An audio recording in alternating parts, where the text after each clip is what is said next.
Are the European Union and its common currency facing a crisis? What can and should be done?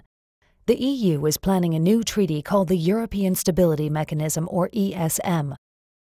A treaty of debt. Members of Parliament all have access to the draft legislation. The authorized capital stock shall be 700 billion euros. Question: why 700 billion? Where did that number come from? And by whom and on what basis was it calculated? ESM members hereby irrevocably and unconditionally undertake to pay on demand any capital call made on them within 7 days of receipt of such demand. Question: nothing really. That part is clear. If the ESM needs money, we have 7 days to pay. Taking normal bank processing times into account, that means we have 4 days to write a check. But what does irrevocably and unconditionally mean? What if we have a new parliament, one that doesn't want to transfer money to the ESM? Do we have to pay anyway?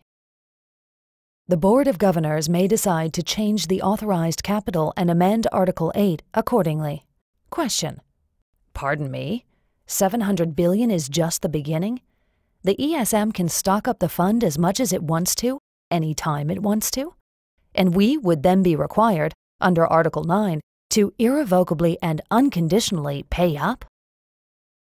The ESM shall have full legal capacity to institute legal proceedings. The ESM, its property, funding, and assets shall enjoy immunity from every form of judicial process. Question: so the ESM program can sue us, but we can't challenge it in court? The property, funding, and assets of the ESM shall be immune from search, requisition, confiscation, expropriation, or any other form of seizure, taking, or foreclosure by executive, judicial, administrative, or legislative action. Question: immune from judicial action was covered in the last point, but this means neither our governments, nor our legislatures, nor any of our democratic laws have any effect on the ESM organization? That's a pretty powerful treaty. Governors, alternate governors, directors, alternate directors, the managing director, and staff members shall be immune from legal process with respect to acts performed by them and shall enjoy inviolability in respect to their official papers and documents. Question: so anyone involved in the ESM is off the hook? They can't be held accountable for anything? And does the inviolability of their papers mean we can't destroy them, or that we won't even be allowed to see what's been written?